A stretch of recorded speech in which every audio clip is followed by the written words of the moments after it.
광고 말씀을 먼저 하나 드릴게요. 어젯밤에 우수영 집사님 부친께서 소천하셨습니다. 그래서 밤 10시 반 정도에 통화를 했는데요. 아마 장례 일정은 오늘부터 이렇게 시작된다고 합니다. 그래서 아마 오전 중에 장례식장이 아직 정해지지 않아서 정해질 것 같아요. 그래서 장례식장이 정해지는 대로 절차에 따라서 이제 광고를 드릴 텐데 교회장으로 하고 싶다고 요청을 하셔서 아마 3일장인데 주일은 어떻게 될지 모르겠습니다. 그래서 주일 화장과 발인과 화장이 시간이 어떻게 될지 모르겠지만 오전에 있으면은 그냥 입관 예배까지 드리는 걸로 이렇게 했고요. 만약에 오후에 된다면 저희가 가서 발인까지 해드린다고 그렇게 말씀은 드렸습니다. 여러분 위해서 기도해 주시길 바랍니다. 설교를 시작하겠습니다. 먼저 PPT를 보여주시죠. 고린도전서의 구성, 전반부와 후반부가 있죠. 그리고 후반부 네 번째 주제는 우상 제물에 대한 문제인데 8장에서 10장까지입니다. 오늘 우리가 읽은 고린도전서 10장은 우상 제물을 먹는 문제에 대한 바울의 마지막 답변을 기록하고 있는데요. 크게 세 문단으로 나눌 수가 있습니다. 13절까지는 이스라엘 조상들의 실패 고치를 통한 자유 남용에 대한 교훈을 기록하고 있고요. 14절부터 22절은 우상 제물 식사를 통한 귀신과의 교제에 대한 경고를, 그리고 23절에서 33절은 우상 제물 식사에 대한 바울의 결론적인 권면에 대해서 기록하고 있습니다. 바울은 우상 제물을 먹는 문제를 풀어가는 과정에서 절제라는 덕목을 해결책으로 제시하고 있습니다. 이것이 계속 8장, 9장, 10장에 이어지고 있어요. 어제 살펴본 9장에서는 바울 자신의 신뢰를 들어서 자신에게 사도의 권리가 있었고 고린도 교회를 세우고 양육한 데서 오는 생활비를 받을 권리가 있었지만 이것을 포기한 자유에 대해서 설명했습니다. 즉 자신의 권리를 절제함으로 교회의 덕과 유익을 도모했다는 겁니다. 나아가 바울은 고린도에서 매 3년마다 벌어졌던 이스트미안 운동 경기를 예로 들어서 경기에 참가하는 선수들이 1등을 하기 위해 생활의 모든 것을 절제하는데 그 이유는 월계관을 얻기 위해서였습니다. 이를 통해 세상 사람도 썩을 월계관을 위해 절제하는 삶을 살아간다면 하물며 하늘의 상을 바라보는 우리들이 믿음 생활하면서 절제하지 않는다면 하늘의 상을 결코 얻지 못할 것임을 논증했습니다. 즉 바울은 성도는 그리스도 안에서 자유함을 받은 사람이지만 그 자유를 절제하지 않으면 방종하게 되고 나아가 타락할 수 있음을 경고합니다. 신뢰로 들고 있는 것이 바로 오늘 본문에서의 이스라엘 선조들입니다. 출애굽이란 애굽에서 탈출한 사건이죠. 노예였다가 탈출함으로 자유를 얻은 사건입니다. 해방한 사건이에요. 가나안 땅은 하나님께서 약속하신 유업의 땅입니다. 자유의 땅이에요. 따라서 성도들은 광야를 거쳐 가나안으로 입성하는 과정 가운데 있음을 논증하고 있습니다. 그런데 중요한 것은 출애굽한 이스라엘 제1세대들이 어떻게 됐냐고 바울은 묻습니다.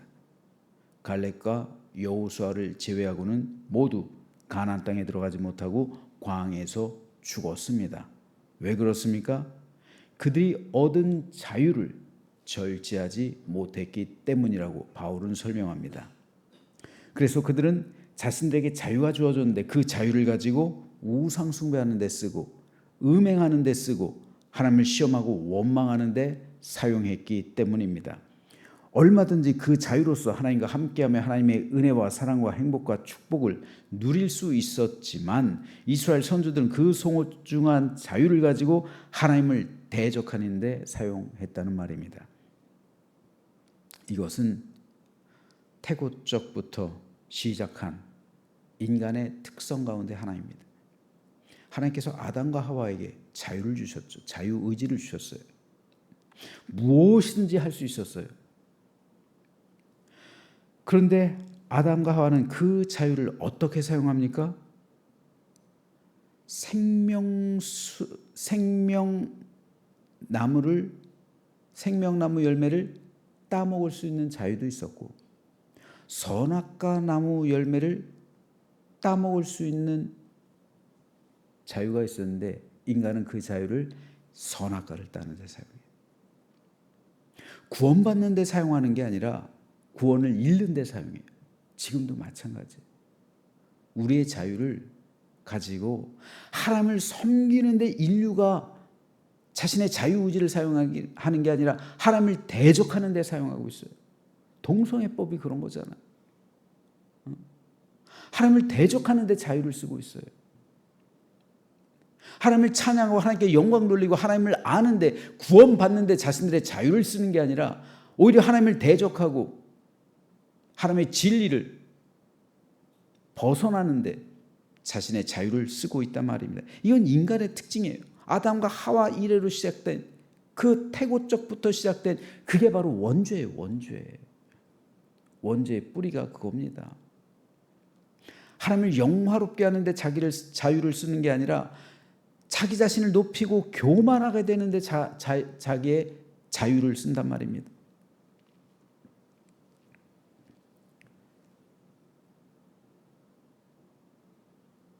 마찬가지였어요. 이스라엘 민족도 광야의 1세대도 자유가 주어졌는데 그 자유를 가지고 하나님을 예배하는 데 쓰지 않고 우상을 숭배하고 음행하고 하나님을 대적하고 불순종하는 데 사용했습니다. 그러므로 자유를 절제하지 않으면 그 사람은 필연적으로 방종으로 나아가고 부도덕하게 되고 나아가 타락하게 된다는 사실을 바울은 논증하고 있는 거예요. 따라서 자유를 절제하지 않는 공동체는 혼란스럽게 되고 서로 다투게 되고 서로 원망하게 된다는 말입니다. 그러므로 바울은 고린도전서 10장에서 자유에 대한 절제를 마지막으로 강조하고 있는 거예요. 그래서 바울은 이렇게 말합니다. 그런즉 선줄로 생각하는 자는 넘어질까 조심하라. 사람이 감당할 시험 밖에는 너희가 당한 것이 없나니 오직 하나님은 미쁘사 너희가 감당하지 못할 시험 당함을 허락하지 아니하시고 시험 당할 즈음에 또한 피할 길을 내사 너희로 능히 감당하게 하시니라. 자, 여기서 이게 굉장히 중요해요. 이것이 바로 성도의 자유와 관계된 거예요. 여기서 시험이란 사탄의 유혹을 말해요.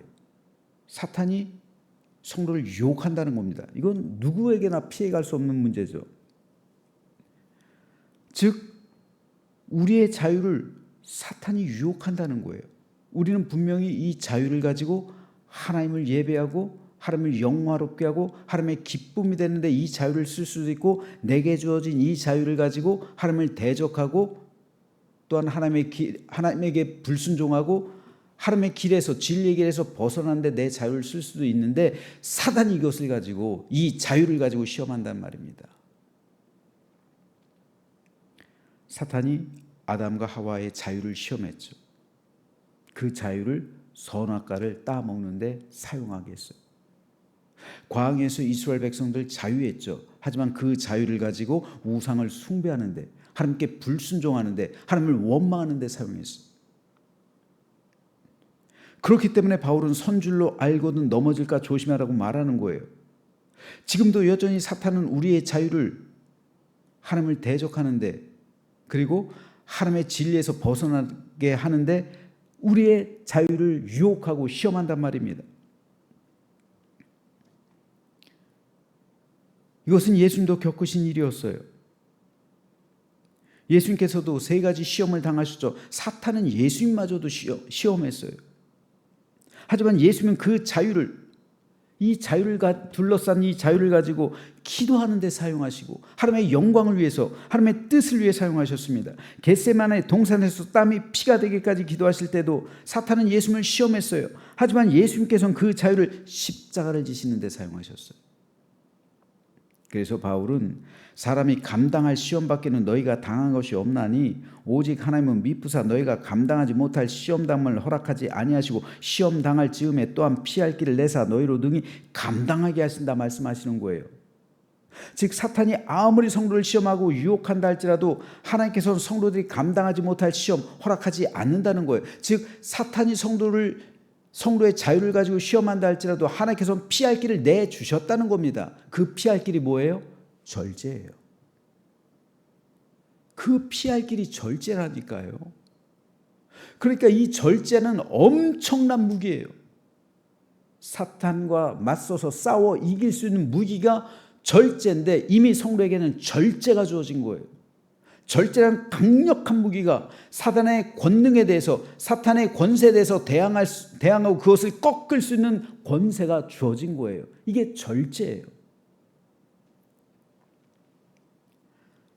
그러므로 우리 자유, 우리에게 주어진 모든 자유, 그리고 사탄도 이 자유를 시험합니다. 이 자유를 가지고 하나님께 영광이 되느냐? 이 자유를 가지고 하나님을 벗어나느냐? 한번 생각해 보세요. 우리에게는 새벽 기도를 할 수 있는 자유도 있고 드리지 않을 자유도 있어요. 주일 예배 나올 자유도 있고 드리지 않을 자유도 있어요. 하나님 앞에 헌신하고 봉사할 수 있는 자유도 있고 그러지 않을 자유도 있어요. 모든 것이 우리 자유예요. 꽃을 꺾을 자유도 있고 꽃을 심을 자유도 있어요. 술을 마실 자유도 있고 술을 마시지 않을 자유도 있어요. 세상의 놀이에 빠질 자유도 있고 세상의 놀이를 멀리할 자유도 있어요.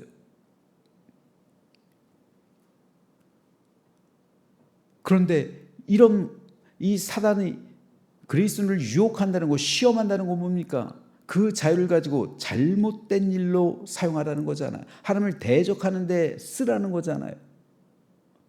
그때 절제한다는 것. 나의 삶을 절제한다는 것.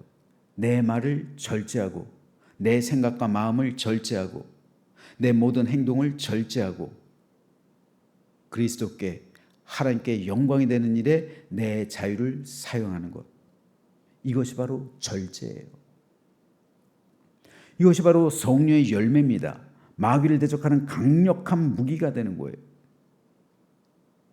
그러므로 우리는 절제로서 사단의 덫을 피하는 것이고요. 사단과 맞서 싸워 이기는 거예요.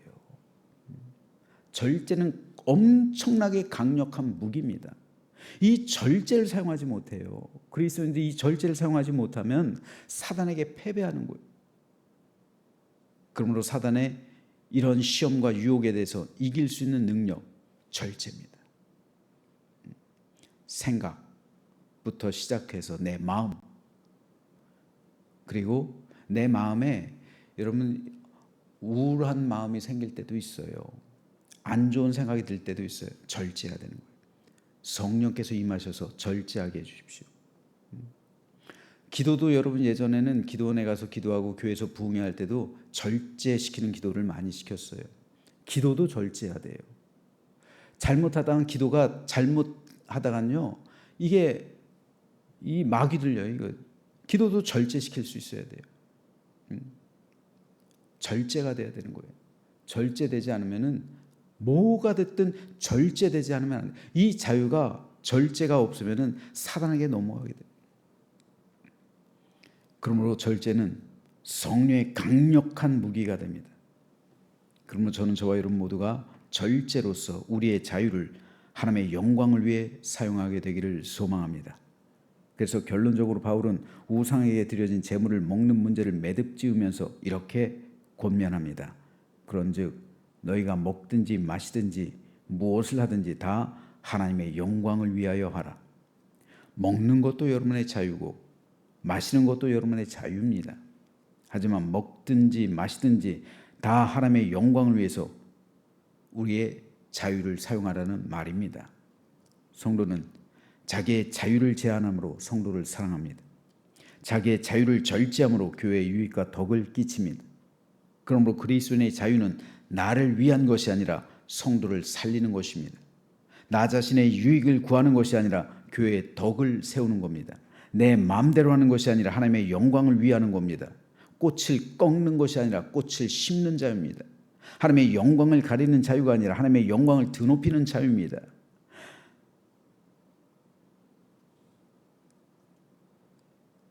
그럼으로써 우리는 사단의 시험과 유혹을 이겨 나가는 겁니다.